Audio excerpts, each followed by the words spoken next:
महाराज Surajmal PG महाविद्यालय की online class में सभी छात्र छात्राओं का स्वागत है। हम बात कर रहे थे मॉडर्न हिस्ट्री की।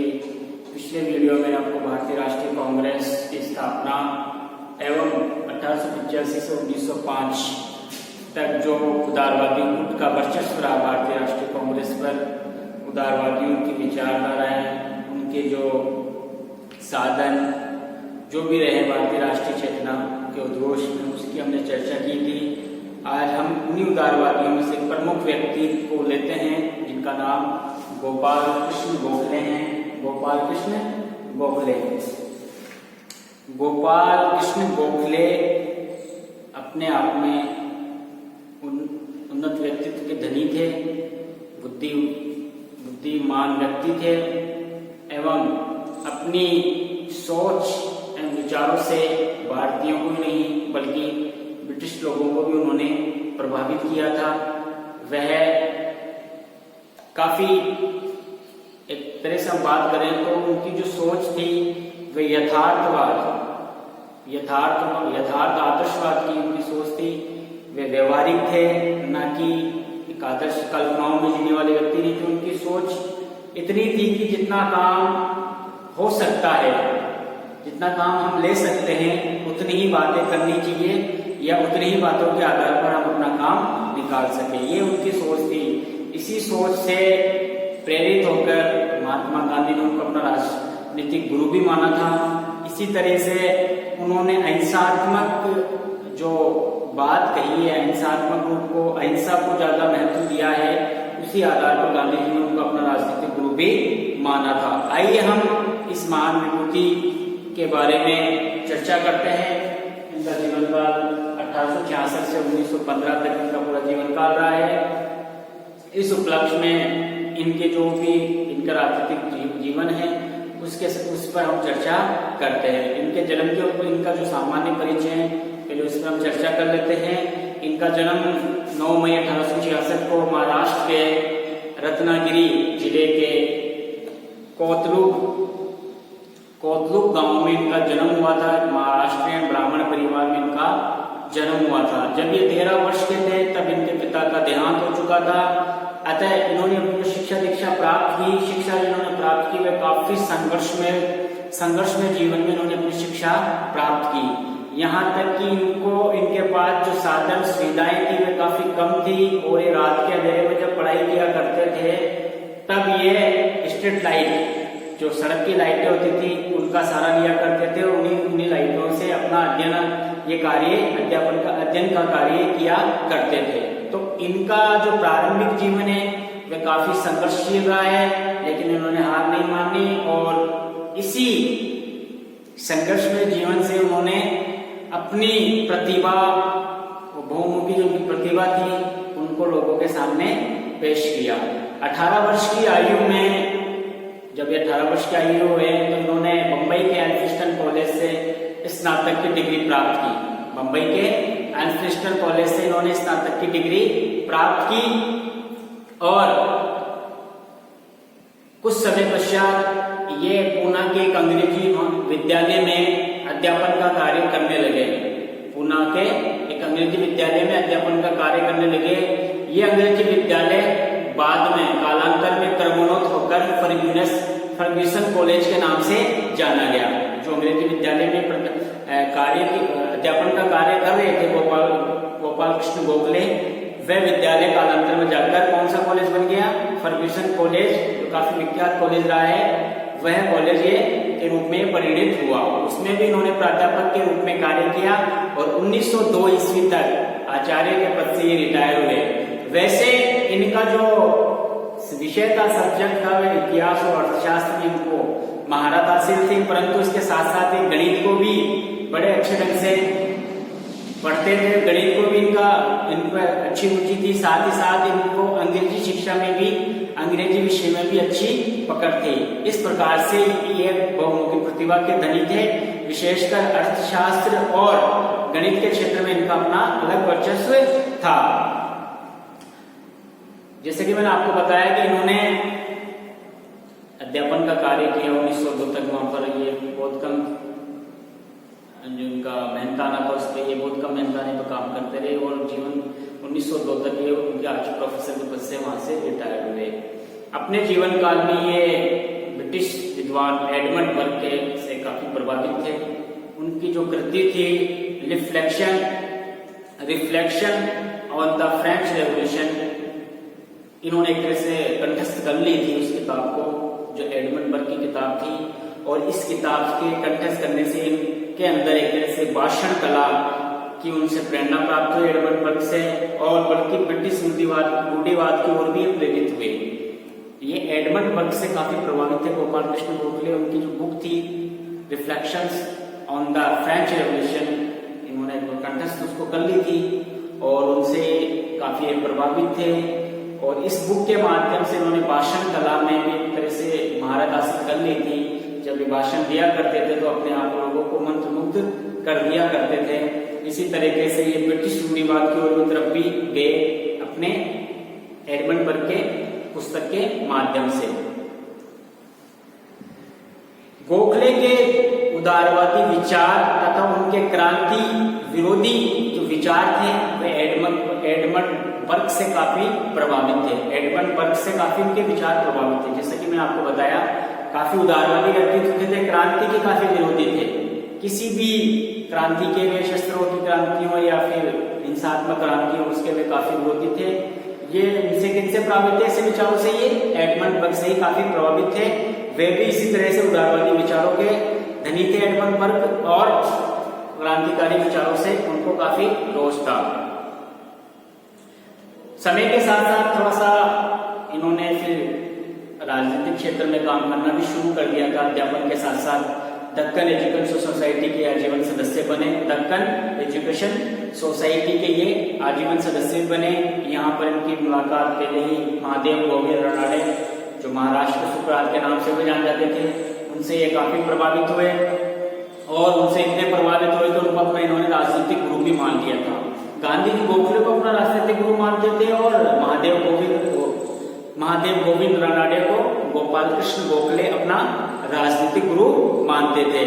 रानाडे से ही गोपाल कृष्ण गोखले ने संवैधानिक कार्य प्रणालियों को सीखा और प्रत्यक्ष रूप से वे सार्वजनिक कार्यों से संबंधित रहे।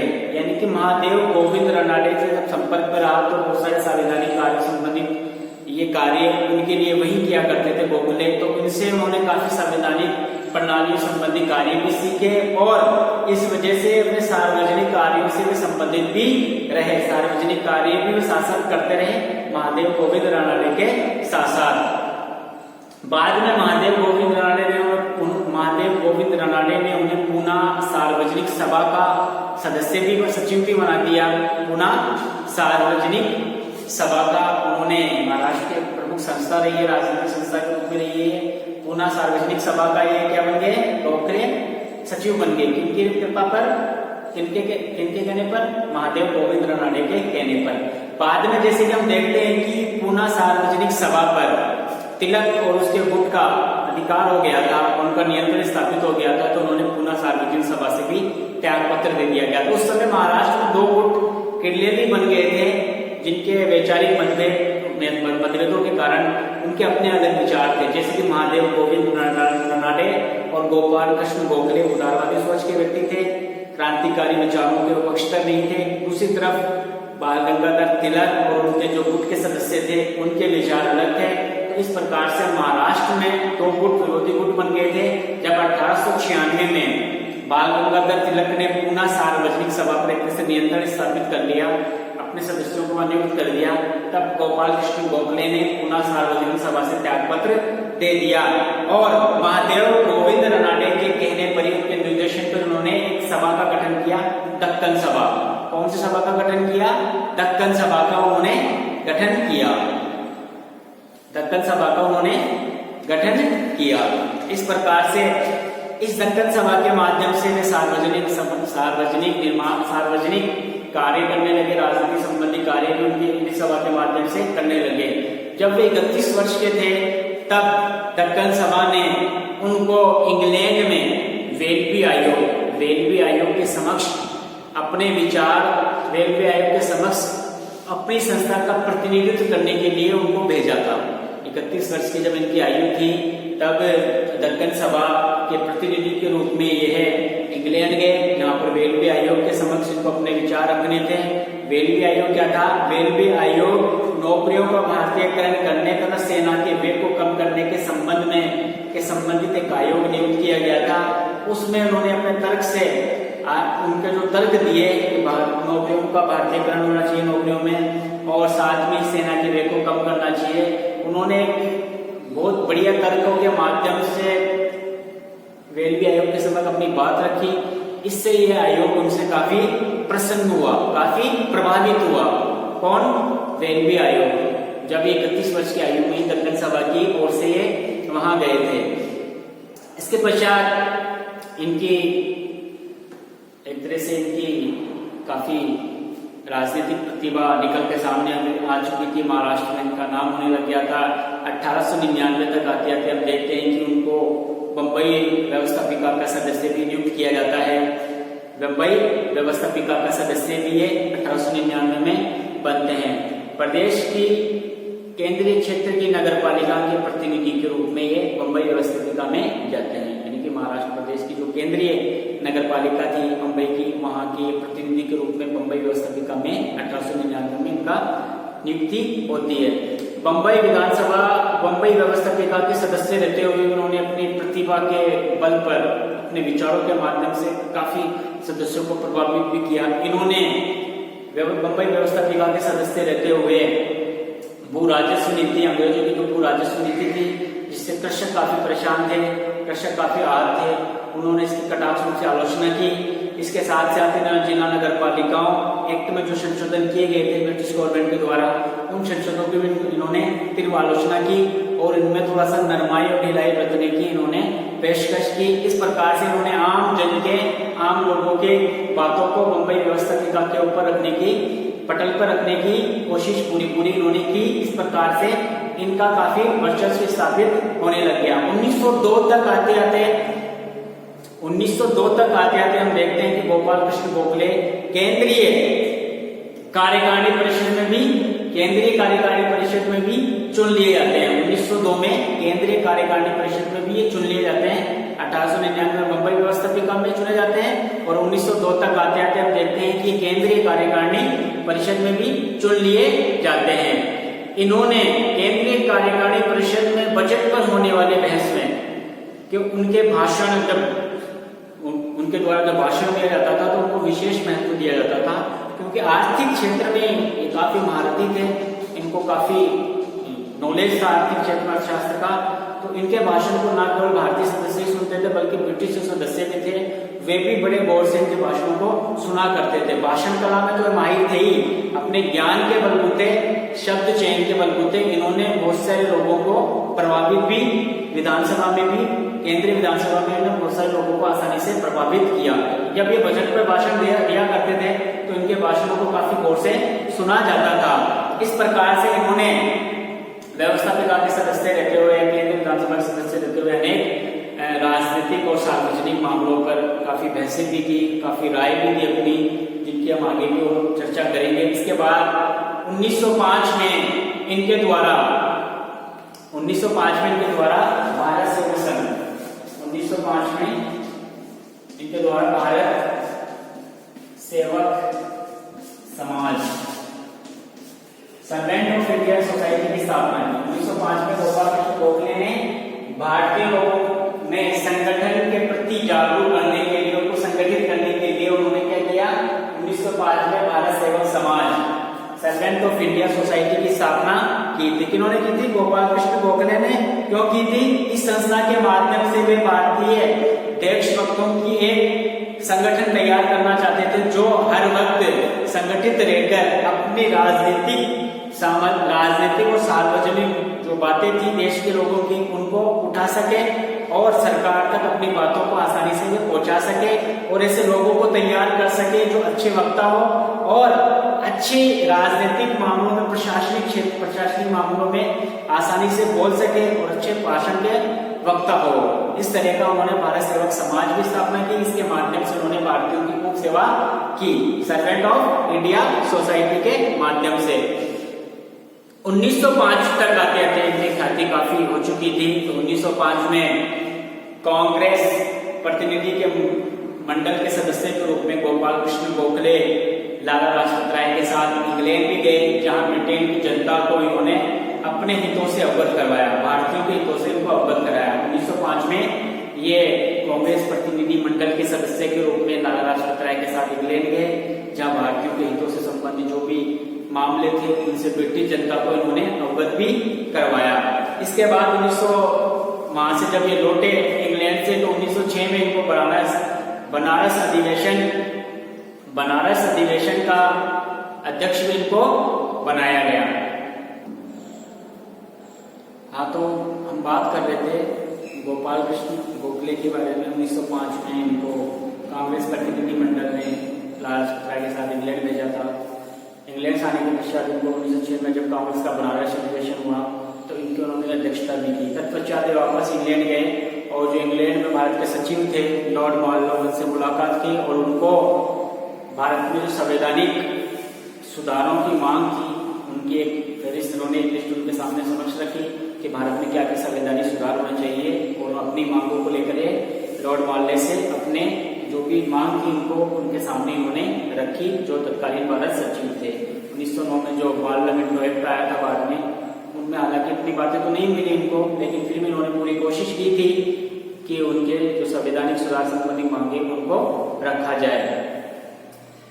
बाद में ब्रिटिश सरकार ने इनसे प्रभावित होकर इनको एजलिंगटन आयोग, लॉर्ड एजलिंगटन की अध्यक्षता में गठित एजलिंगटन आयोग के सदस्यों के रूप में इसको चयन किया गया, इनको सदस्य बनाया गया। ये आयोग जो था वह पब्लिक सर्विस कमीशन का, जो लॉर्ड एजलिंगटन आयोग था वो पब्लिक सर्विस कमीशन संबंधी आयोग था। इसका सदस्य भी गोपाल कृष्ण गोखले को बनाया गया। कौन सा आयोग? लॉर्ड एजलिंगटन आयोग। लॉर्ड एजलिंगटन की अध्यक्षता में पब्लिक सर्विस कमीशन की अध्यक्षता में पब्लिक सर्विस कमीशन का गठन किया गया था, जिसके सदस्य किसको बनाया गया था? गोपाल कृष्ण गोखले को। फिर 1912 में फिर से इंग्लैंड गए अपने सुधारों को लेकर, नई योजनाओं को लेकर, ताकि उनको स्थान मिल सके और भारतीय जो संवैधानिक और प्रशासनिक क्षेत्र में जो परिवर्तन है उनको स्थान मिल सके। लौटते वक्त 1912 में जब वहां गए थे पब्लिक सर्विस का सदस्य के रूप में भी रहे, लौटते वक्त से दक्षिण अफ्रीका से गए सीधे, जहां महात्मा गांधी ने जो रंगमहल के आरोप में जो आंदोलन चला रखा था उसका वहां जाकर उन्होंने समर्थन भी किया, और ये भी कहा कि भारत में भी इस तरह का छुआछूत जो दलितों के साथ अत्याचार होते हैं उस पर भी हमें बोलने की आवश्यकता है, क्योंकि अफ्रीका में जब हमारे लोगों के साथ हो रहा है तो हमें इस बात का महसूस हो रहा है किस प्रकार से अत्याचार असहनीय होते हैं। इसी तरह के अत्याचार जो देश में होते हैं छुआछूत संबंधी, उनसे भी हमें निजात पाने की आवश्यकता है। तो दक्षिण अफ्रीका सीधे इंग्लैंड से पहुंचे और वहां पर गांधी जी के आंदोलन का इन्होंने समर्थन भी किया। बाद में 1913 के पश्चात इनका थोड़ा सा एक तरह से कहें तो अस्वस्थ भी रहने लग गए थे। बंबई के जो तत्कालीन गवर्नर थे लॉर्ड वेलिंगटन ने इन्हें भारत में भावी सुधारों की कार्य योजना तथा भारतीयों को संतुष्ट करने वाले न्यूनतम सुधारों की योजना का सुझाव देने का प्रस्ताव इनके सामने रखा, परंतु अपनी अस्वस्थता के कारण वे वहां पर बंबई के जो गवर्नर थे उनसे भेंट नहीं कर पाए। हाँ, इनके आग्रह पर फिरोज शाह मेहता और सर आगा खां इनसे मिलने गए और इन्होंने उन्हीं को अपने जो अंतिम राजनीतिक वक्तव्य थे, जो संवैधानिक सुधार संबंधी उनको जानकारी दी। यही इनके जो राजनीतिक वक्तव्य है, इनके गोपाल कृष्ण गोखले का राजनीतिक वसीयतनामा भी कहलाता है, जो उन्होंने लॉर्ड वेलिंगटन के कहने पर एक बनाया था, और उनके बनाने के पश्चात 2 दिन पश्चात इनका फरवरी 1915 में देहांत भी हो चुका था। इस प्रकार से उन्होंने अंतिम रूप से अपना क्या किया काम, अंतिम रूप से इन्होंने राजनीतिक वसीयतनामा, जो गोखले के वसीयतनामा के नाम से जाना जाता है, जो लॉर्ड वेलिंगटन के कहने पर बंबई के गवर्नर के कहने पर उन्होंने बनाया था, योजनाओं संबंधित न्यूनतम सुधार संबंधित उनके द्वारा ये जानकारी दी गई थी। आइए हम थोड़ा सा सामान्य सा परिचय था मुख्य मुख्य बातें थी जो आपको गोपाल कृष्ण गोखले के बारे में जानकारी दी। आइए उनके राजनीतिक विचार, उनके सामाजिक और आर्थिक और शैक्षिक क्षेत्र में जो कार्य किए थे उन्होंने, उनके ऊपर भी हम चर्चा कर लेते हैं। सबसे पहले राजनीतिक क्षेत्र पे बात की जाए, क्योंकि राजनीतिक क्षेत्र में भारत उनको हासिल था और ज्यादातर मुद्दे उन्होंने राजनीतिक क्षेत्र पे ही काम किए। वे राजनीतिक रूप से तो ब्रिटिश जो सरकार थे, ब्रिटिश उदारवाद के पक्षधर थे, ब्रिटिश शासन को वे ईश्वर की देन मान बताते थे और कर्मिक संवैधानिक विकास के वे पक्षधर थे। कर्मिक संवैधानिक विकास के पक्षधर थे। अहिंसा और जो क्रांतिकारी विचार थे उनके लिए कोई स्थान उनके जीवन में नहीं था। भारत में पाश्चात्य शिक्षा और यूरोपीय राजनीतिक संस्थाओं के व्यापक प्रयोग के भी वे पक्षधर थे। वे चाहते थे कि भारत में पाश्चात्य शिक्षा का जितना ज्यादा बढ़ावा हो उतना देश के हित में होगा। इसी तरह से वे यूरोपीय संस्थाओं, जो राजनीतिक संस्था है, वैसी संस्थाओं का गठन भारत में भी किया जाए, इससे भी भारतीयों को काफी फायदा होगा। इसी तरीके से उन्होंने जो बहिष्कार की राजनीति देश में चली 1905 के बाद, उनका उन्होंने बहिष्कार किया, उनसे वे सहमत नहीं थे। उनका मानना था कि बहिष्कार के माध्यम से हम थोड़े समय के लिए कुछ नुकसान तो ब्रिटिश सरकार को पहुंचा सकते हैं, लेकिन इससे हमारा फायदा भी नहीं होगा, क्योंकि हमारा जो स्ट्रक्चर है वो अभी इतना मजबूत ही नहीं है आर्थिक रूप से कि हम इस बहिष्कार के माध्यम से उनको खड़ा कर सके और अंग्रेजों को नुकसान पहुंचा सके। इसी तरीके से वे स्कूल विद्यालय के बहिष्कार के सहमत नहीं थे, क्योंकि वे शिक्षा को ज्यादा महत्व देते थे। वे सरकारी नौकरियों के बहिष्कार से भी सहमत नहीं थे। उनका मानना था कि बहुत सारे इस समय देश में काफी बेरोजगारी है, इस वजह से लोग आसानी से रोजगार, नौकरी आप छोड़ोगे तो दूसरे लोग रोजगार प्राप्त कर लेंगे। विधानसभा व्यवस्था की विधानसभा, केंद्रीय विधानसभा, प्रांतीय विधानसभाओं के बहिष्कार से भी सहमत इसलिए नहीं हो पाए क्योंकि बहुत सारे ऐसे लोग थे जो किसी भी समय जानकारी सदस्य विधानसभाओं की सदस्यता ले सकते थे। इसके अलावा उनका मानना था कि अगर आपको बहिष्कार ही करना है तो करों का बहिष्कार कीजिए, जो सभी भारतीय लोगों को कहीं ना कहीं प्रभावित करते हैं। तो करों के बहिष्कार के रूप में उन्होंने बिल्कुल सपोर्ट किया है, लेकिन हर चीज का बहिष्कार करना उन्होंने नहीं स्वीकारा है। इसी तरीके से भारत में जो ब्रिटिश शासन था उसके प्रति वे निष्ठावान बने रहे। अनुनय विनय के माध्यम से, उदारवादी सोच के माध्यम से उन्होंने उनका समय समय पर समर्थन करते रहे।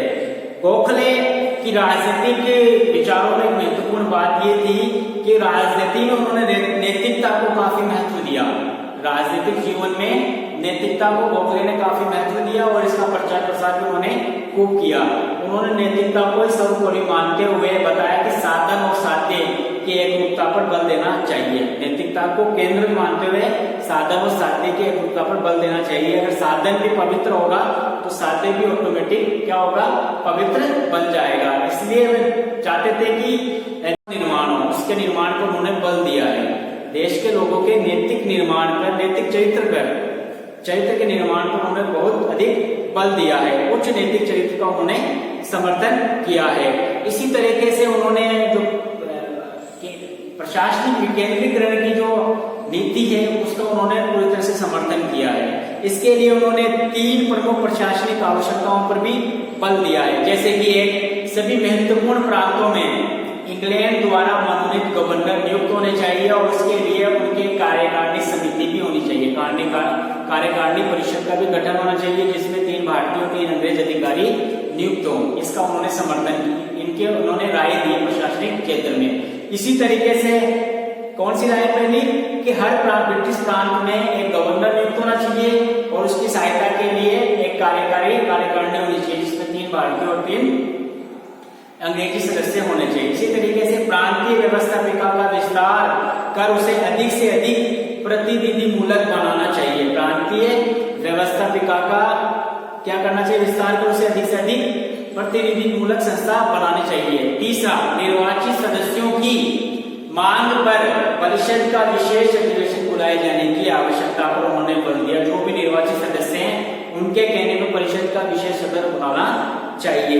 ये 3 मुख्य प्रशासनिक मांगे उन्होंने रखी थी। इसके अलावा उन्होंने विभिन्न क्षेत्रों में जैसे कि भारतीय प्रशासनिक सेवा और न्यायिक सेवा को अलग करने की बात रखी।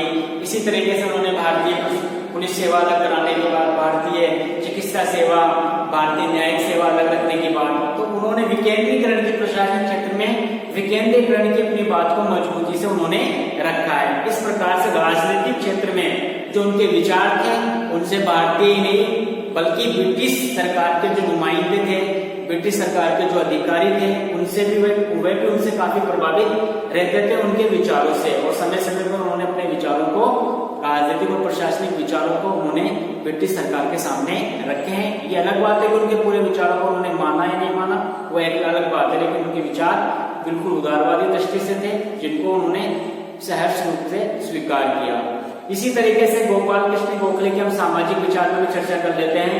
हालांकि बाल गंगाधर तिलक की तरह वे सामाजिक सुधार आंदोलन से जुड़े हुए तो नहीं थे, लेकिन फिर भी समाज के क्षेत्र में उनकी रुचि स्पष्ट थी। वे चाहते थे कि समाज में छुआछूत, दलित विरोधी जो बातें हैं उनसे निजात मिले, समाज को उनसे छुटकारा मिले। इसी तरीके से जातीय व्यवस्था के भी वे विरोधी थे। वे चाहते थे कि समाज में सभी लोग एक तरह से सहमति रहे।